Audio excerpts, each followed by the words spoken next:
I wanted to bring today's episode to the podcast talking about miscarriage. We're talking about the myths around miscarriage, what to do to help to cope with miscarriage, and how to move forward and feel better after miscarriage. So excited for you to listen to this podcast episode. Thanks again for being here. Excited that registration is now open for our free summer fertility challenge. The fertility challenge starts on Monday, July the 19th.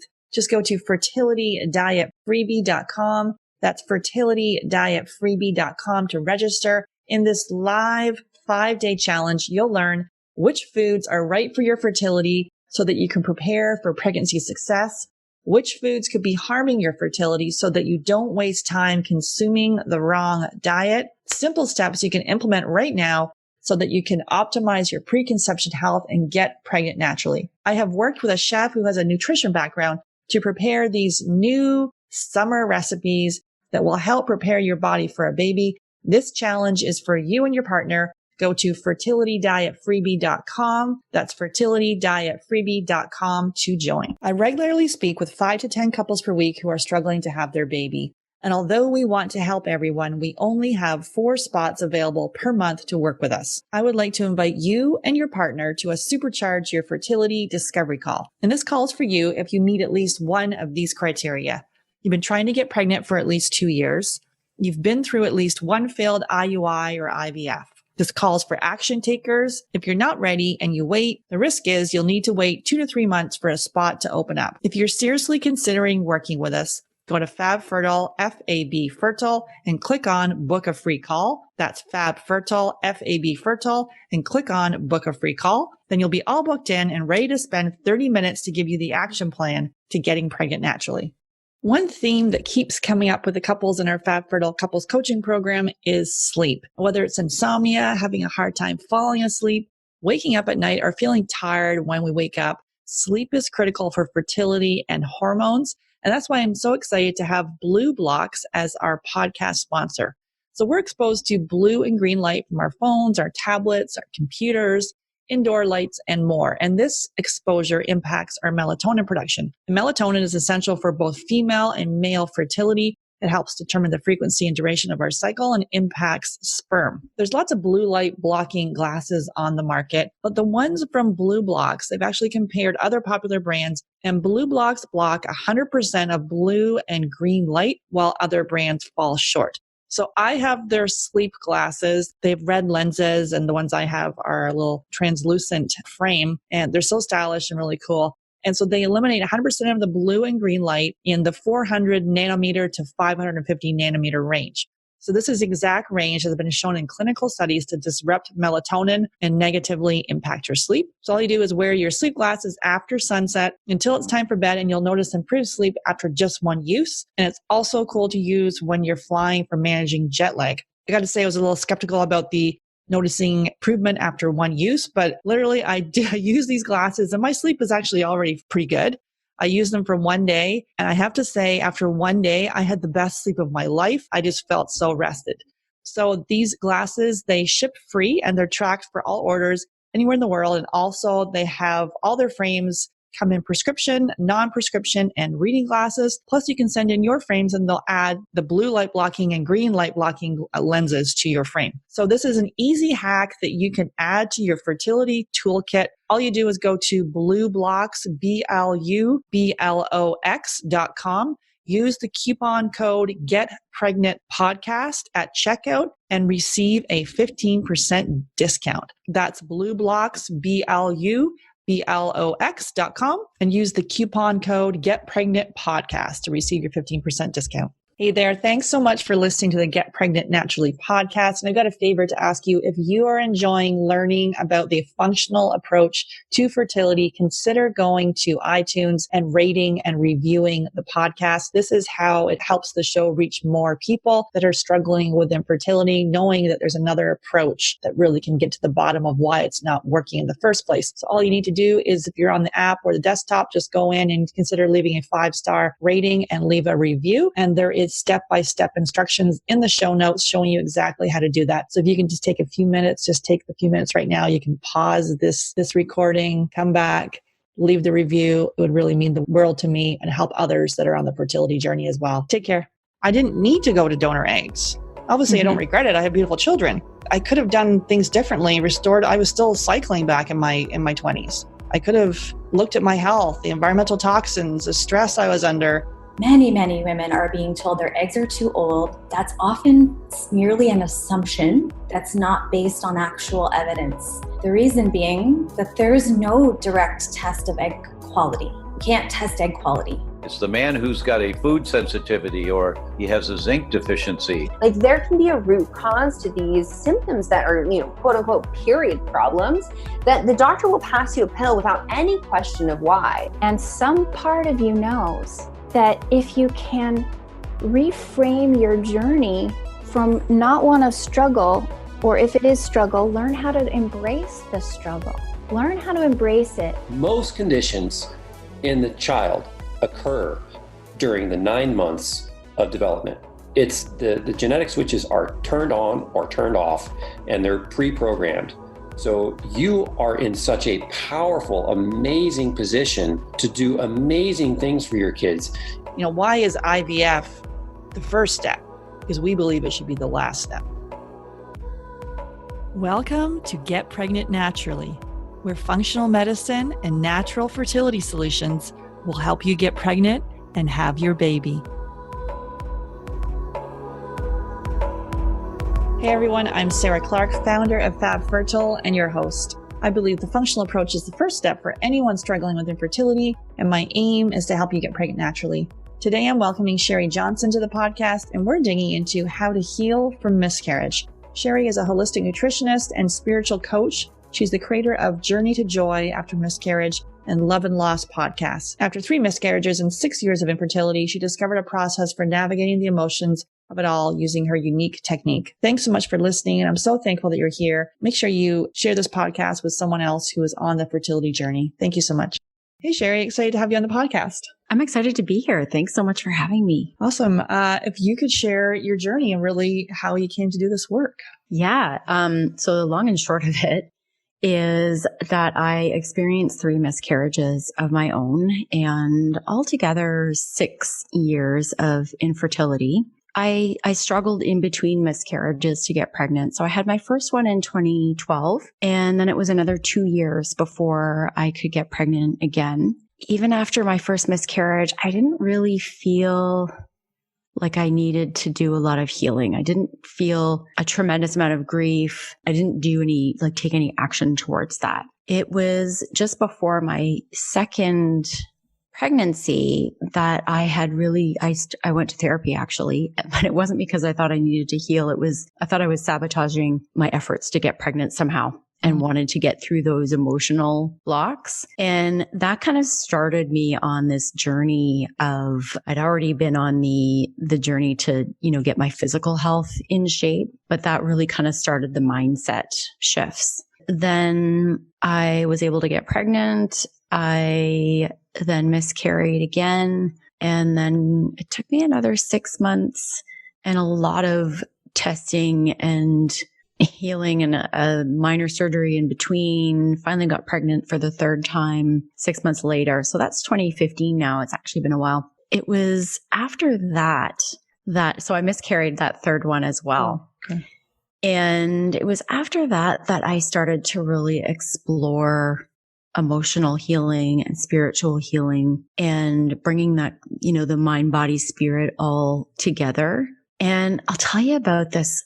I kind of had a pivotal moment in about 2017 that really led me to where I am today. So this is 2 years after my last miscarriage. My husband and I had decided to stop trying and build a beautiful life with just the 2 of us and our pup who's in the background here. And I had this pivotal moment. I had started my business already and I was feeling good, and I was doing some research for my business, and I came across this website and it had pictures of babies that had been miscarried at each week of gestation. And it was a little bit like a train wreck.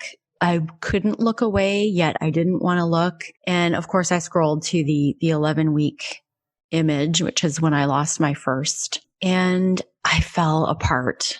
I I didn't realize I had so much more healing to do. That picture, I felt a whole bunch of guilt because I hadn't honored my baby in the way that these women had in these pictures. They had wrapped them in these tiny little cloths and they had named them and memorialized them. And I hadn't done that. And I felt this huge sense of guilt. And it really started me on this path. I was already using spiritual and mindset tools. I kind of developed this process for myself using journaling and meditation and essential oils and affirmations. And I developed this process that really worked for me to work through the remaining emotions and healing that I needed to do. And from there, I started to really hone in my business on a program that uses those very tools. And that it's now a 4-step process. And that just really landed me where I am today. Wow. Yeah. It's interesting where you're plugging along there, and was it you didn't even think that there was healing to be done, or you're like, I'm fine kind of thing. And then you're like, ooh. Yeah, exactly. I didn't realize, I guess what I didn't realize is that grief shows up in so many different ways. So I wasn't in tears after my losses. But I had all these other emotions that I didn't recognize as grief, like anger and frustration. Right. And I had all these triggers. I'm sure many of your listeners have them when they see other women who are pregnant or birth announcements, all those kinds of things that triggered me. And all of that was just underlying grief that I hadn't processed. Yeah, that was similar to me. I was diagnosed with premature ovarian failure at 28. I had both my kids with donor eggs. And then, years later discovered food sensitivities and gut infections. And then the chronic stress, which I actually would have said I wasn't stressed, which is ridiculous. Of course I was. But mine, I'm not like a big, let's cry it out. Mine was like, I'm going to yell it out. And like the anger and the frustration and those triggers. Yeah, that's definitely how I dealt with my whole, because I'm like, let's just keep going and I will find a solution. And I'm like action oriented and all that sort of stuff. And then eventually you have to face your stuff and it's interesting. Yeah. So for you came with that pictures, and it's sort of, it all kind of will hit us differently. Otherwise, like it likes to seep out through the cracks too, right? As you find yourself being triggered with stuff that just sends you off the rails, and whether it's anger or sadness. Yeah. As you say, grief underneath all of it. Totally. Yeah. If you bury it or try to avoid it, then it just finds a way to eke out, and it comes out exactly as you said. It's a burst of anger or frustration, or it's something that we don't normally associate with grief, but that's what it is it's that stuff coming up. Mm-hmm. So if you could talk about some of the myths around miscarriage, what are you seeing? Yeah. So I have 3 that I was thinking about really honing in on. There are lots, by the way, but we'll talk about 3 of the kind of key ones. So the first one is exactly what we were just talking about, avoiding emotions. So the myth is that if you distract yourself or avoid your emotions, that they'll go away.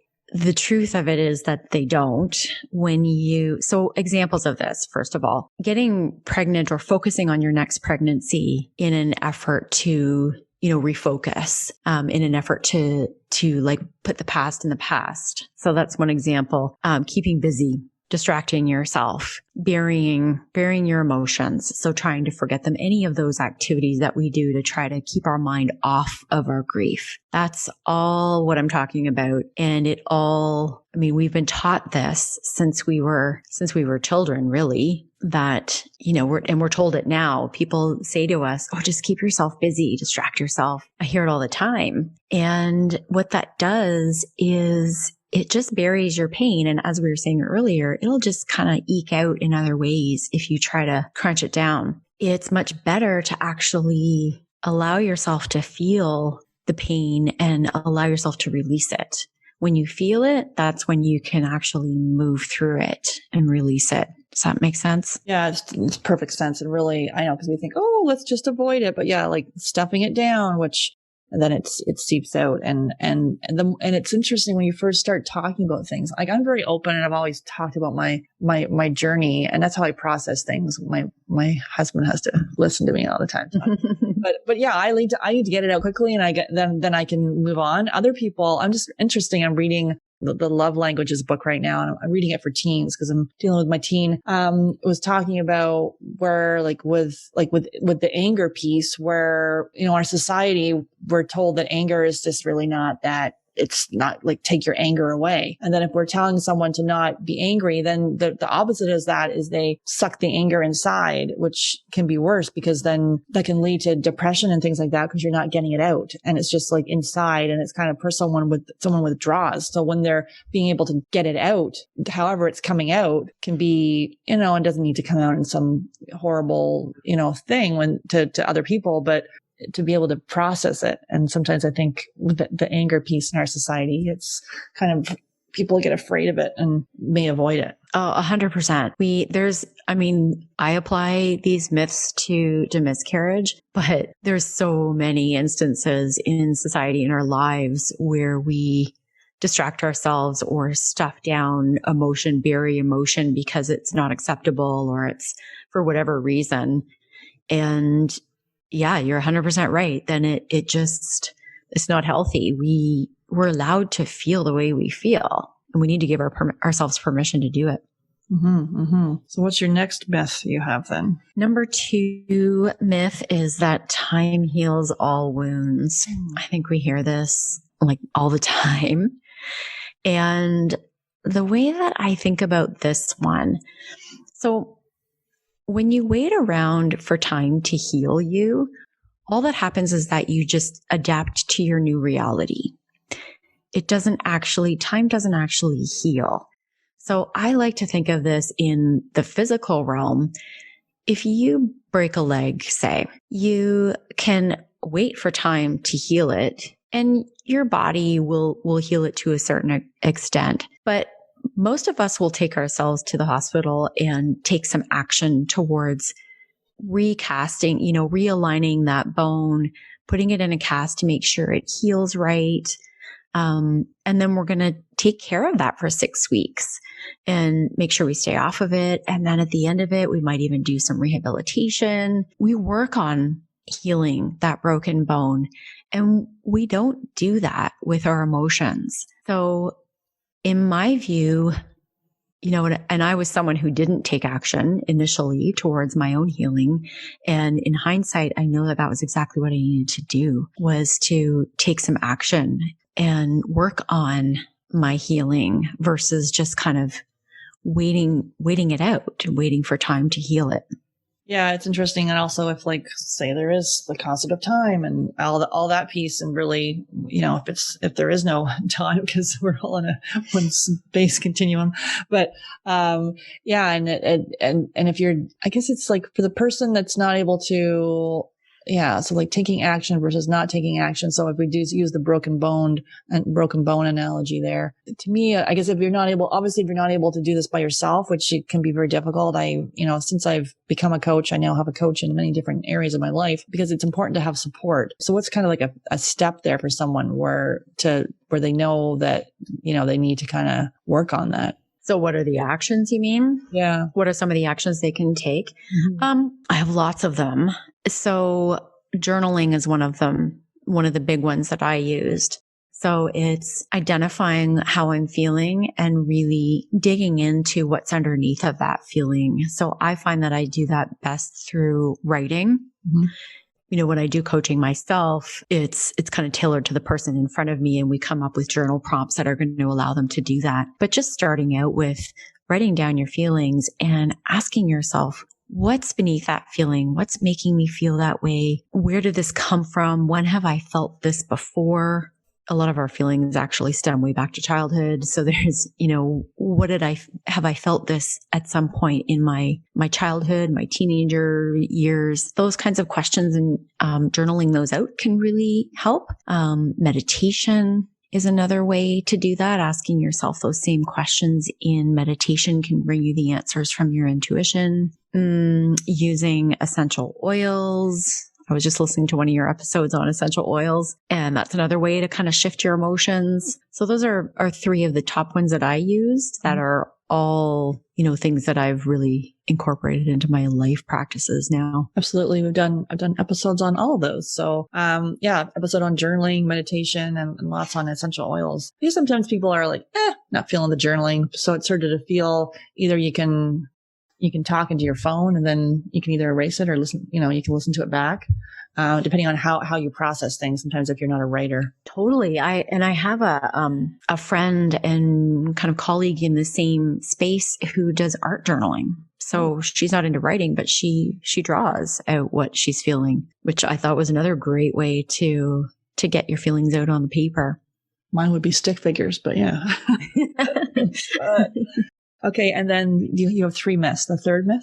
The third one is that grief is just something that you have to get through. So what I mean by that, and it really links back to, now that we've gotten a little more into the time heals all wounds, it links back to that, in that healing sort of requires action. It's not just something that grief isn't something that we can just get through. It's not linear. It isn't something that we overcome. It's something that we actually have to process. Does that make sense? Mm-hmm. So let me maybe explain that one a little bit further. So just going back to our previous examples about meditation and journaling, those are things that we're told to use, but no one's really taught us how to use them, specifically for miscarriage or specifically for infertility. So, we can sometimes just try to get through things and find that they're not really working, but not actually take the right action to process that grief. Right. Does that make sense? Are you getting what I'm putting down? Yeah, exactly. No, I agree. What about the one with, so miscarriage should not be talked about? Oh yeah, that's a good one. That's a great one, actually. I know it's interesting because I know, like, when I was conceived, obviously I had donor eggs. So it was a whole, I knew when and how it was going to happen. And so I decided I wasn't going to tell anyone I was pregnant until 16 weeks. I was going to just wait that long. I wanted to, no, actually, no, it was the 12 weeks. 16 weeks is when finally the nausea stopped. But yeah, the 12-week mark, I didn't want to tell anyone. And many people have that magic 12-week mark in their mind, right? And so then they have only told, perhaps it's only them and their spouse that knows. And then if we have a loss, and then no one was able to celebrate the joy of the pregnancy, and then no one's there to help with the grief of the loss because we haven't told anyone. And that's why there's people are coming forward and sharing their stories about this. So what's your take? I fully agree. I've because I've been through 3 miscarriages and I used a different approach each time. I can tell you my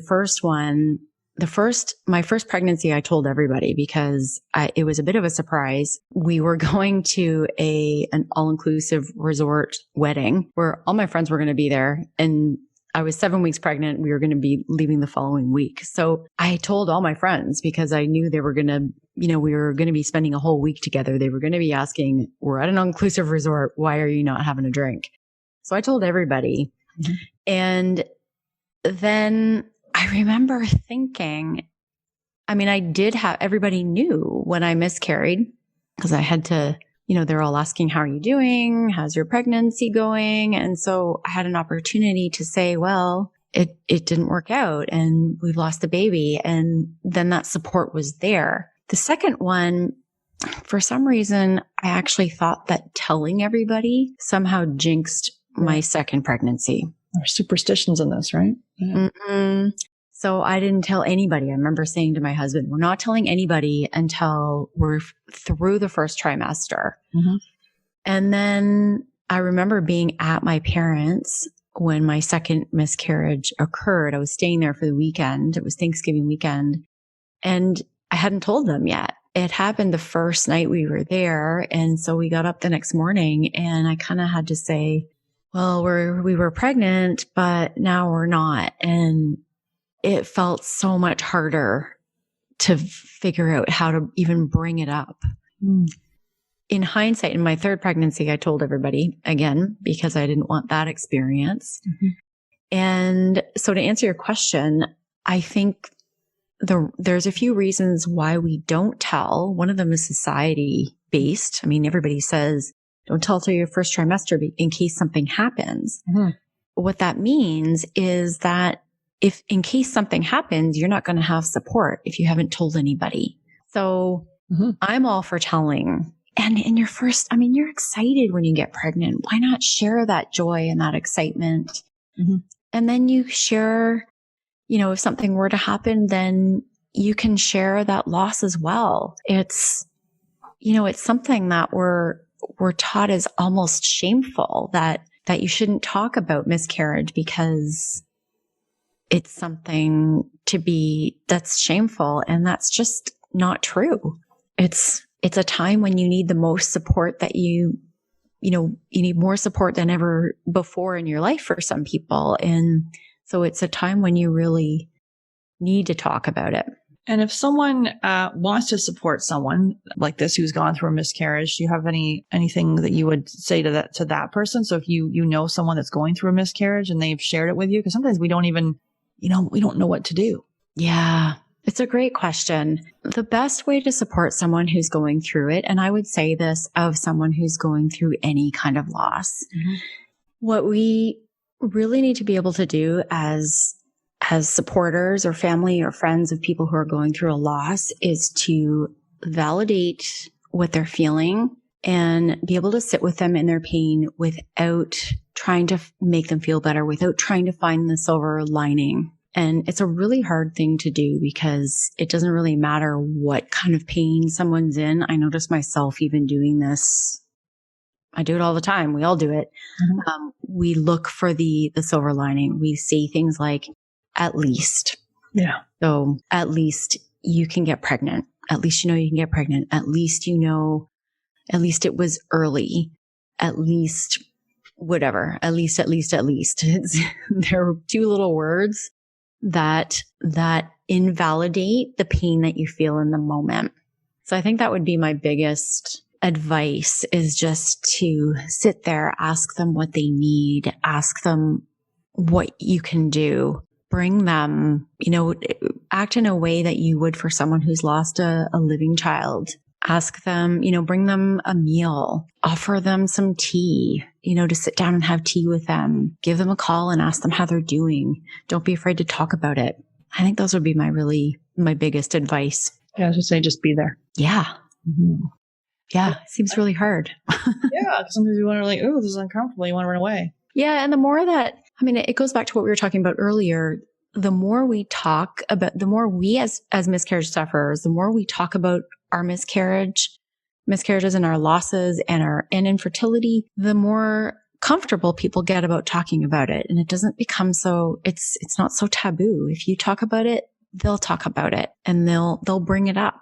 And I think that's all a good thing. The more comfortable people are talking about it, the better off we'll all be. And then another one that we hear is we may feel that the miscarriage was our fault. Oh, yes. That's a really common one. I find that there's even this element of not even realizing that you think that. Mm-hmm. And yet we do. And I was one of those people. I thought, I don't blame myself. I don't feel like I had anything to do with it. And then I remember, so when I was going through my miscarriages and my infertility, I was really focusing on natural fertility, and I had food sensitivity tests done, and I didn't follow what I kept eating what I was sensitive to because it didn't really bother me. There weren't foods that I could see an effect. So I had trouble believing that they were having an impact. And then all of a sudden I was talking to a neighbor, and she said she had been able to get pregnant after she gave up gluten and found she was sensitive to it. And all of a sudden I thought, oh my gosh, why did I not give up gluten? Why did I not follow my food sensitivity tests and what all of my healing practitioners were saying? And all this guilt flooded in, and this blame that maybe I had done something to cause my miscarriages. And so it can sometimes even hit you.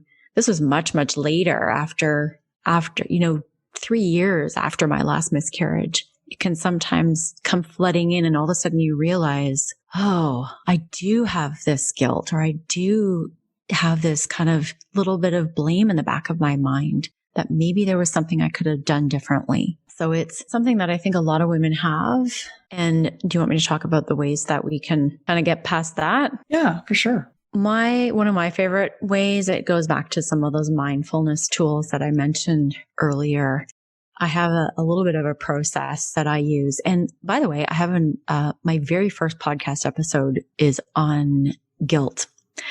So that might be a great one for your listeners to actually kind of go through the process. But in the short version is I like to start with journaling. And this is what I do with my clients. We journal about what is it that you're feeling guilty about? Where's that self-blame? Where's it coming from? Really detail it out. And then we do a meditation.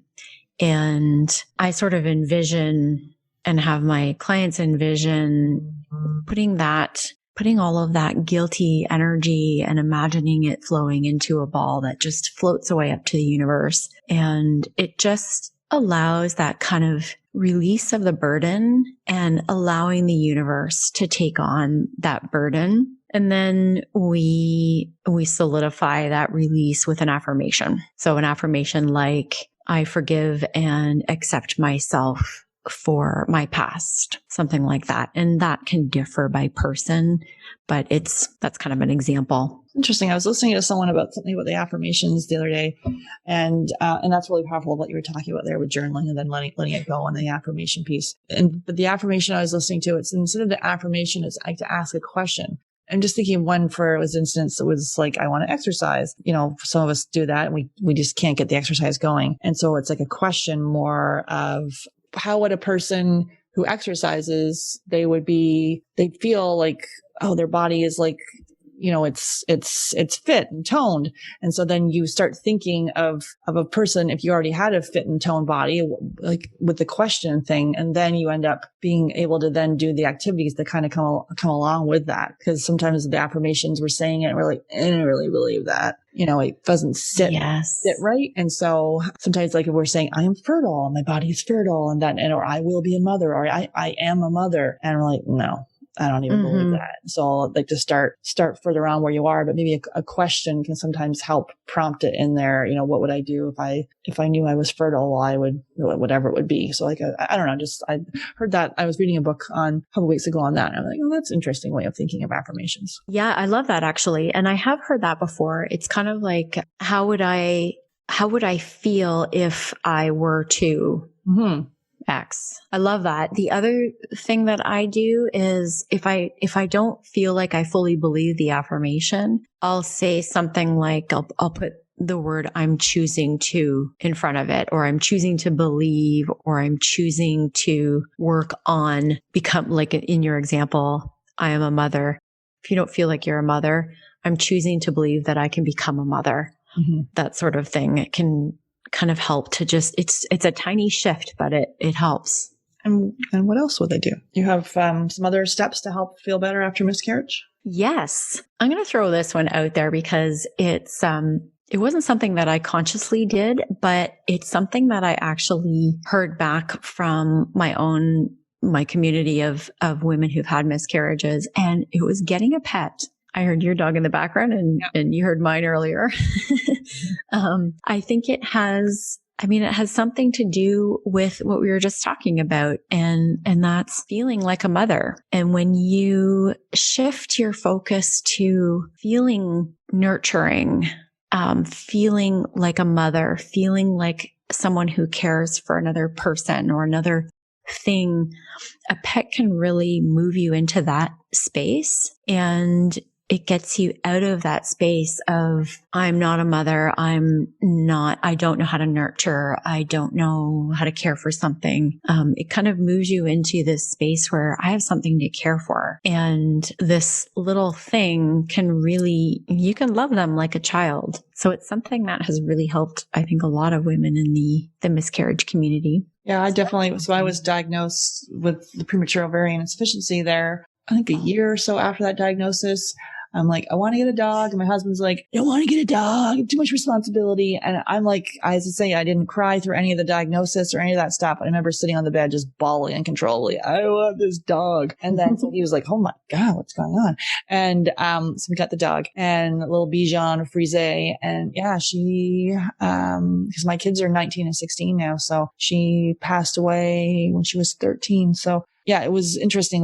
When the babies came, we were all like, oh, how's Sadie going to be? And we were very, if she was going to be jealous because she was really the first one that we were able to nurture. And now we've got a new one, little Rosie. Yeah, she is like she's a cotton tutulier. So I have some affinity for white fluff balls. But, and although my white fluff ball just had to get completely shaved because she matted up and she literally is just shaved down to the nub. But isn't it interesting the love of a pet? And if not everyone loves pets, but if it feels right for you, then yeah, some people like, if it's cats or whatever other kind of pets that work for you, it's something to look into. But it's not because I think there's the fur babies and all that stuff. And then people are like, obviously it's not a substitute, but the nurturing piece felt good to me. Yeah. Well, and I don't know if you believe in manifestation, Sarah, or whether, some of your listeners will, but I believe that manifesting your baby is going to come when you can manifest those feelings of being a mother, and having a pet can move you into that kind of emotion, that kind of feeling. Mm-hmm, the softening. I love manifesting. I just did a podcast episode before this. We were recording about spirit babies, so I'm all about that. Awesome.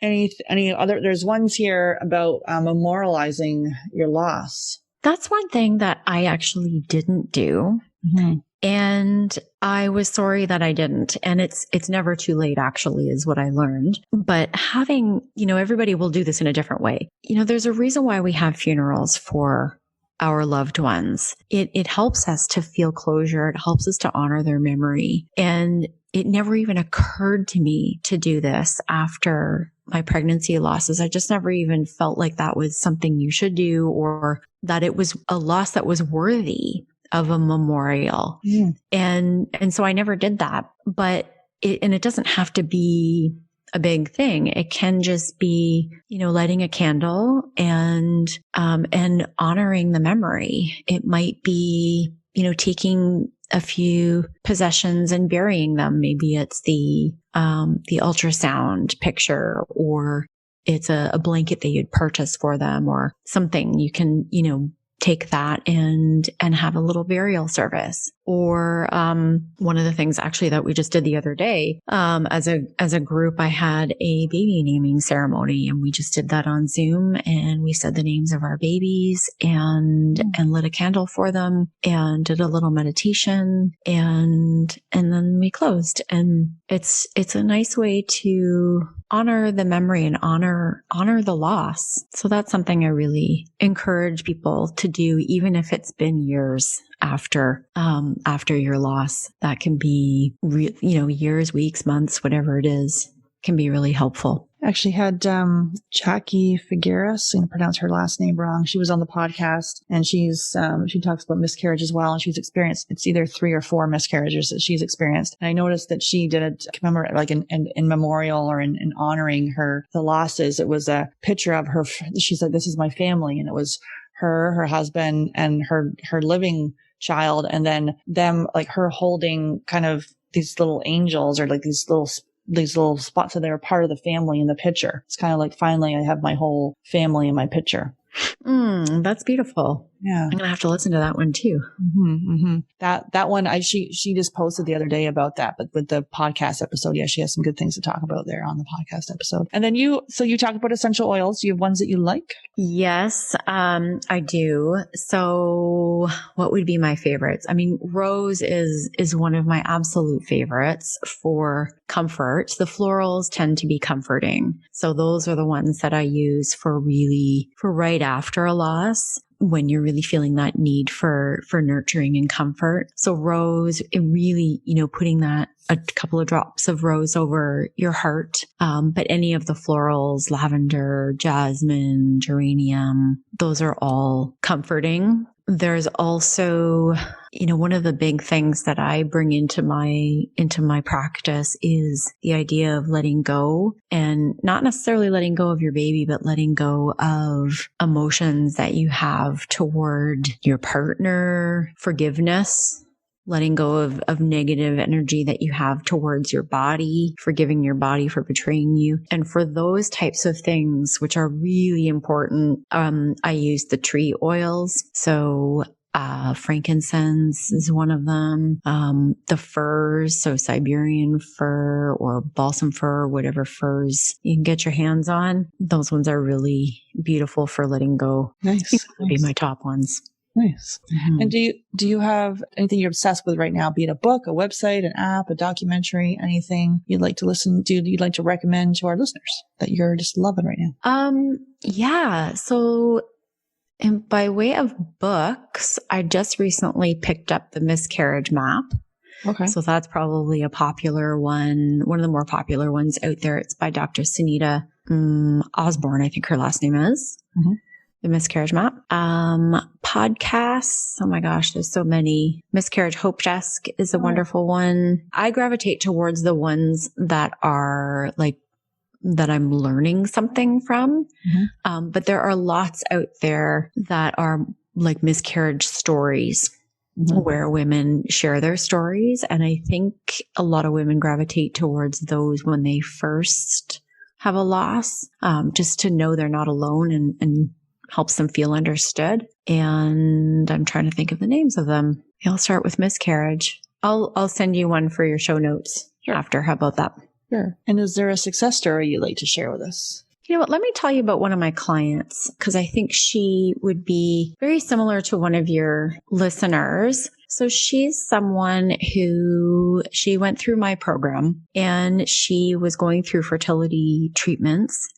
She went through a round of IVF. She has a history in her family of medical reasons for not being able to conceive in any other way. And so she went through my program and she went through IVF and had one miscarriage. And she really wanted to be better prepared for the next IVF cycle. And so she's someone who, she began to use the tools that I teach in my program, meditation, journaling. She went through the steps to really navigate from that place of deep grief to accepting her path, to taking the first few steps forward, which is the next kind of decision-making process, to a place where she was feeling really comfortable and at peace. She wrote to me later after she was just in her second round of IVF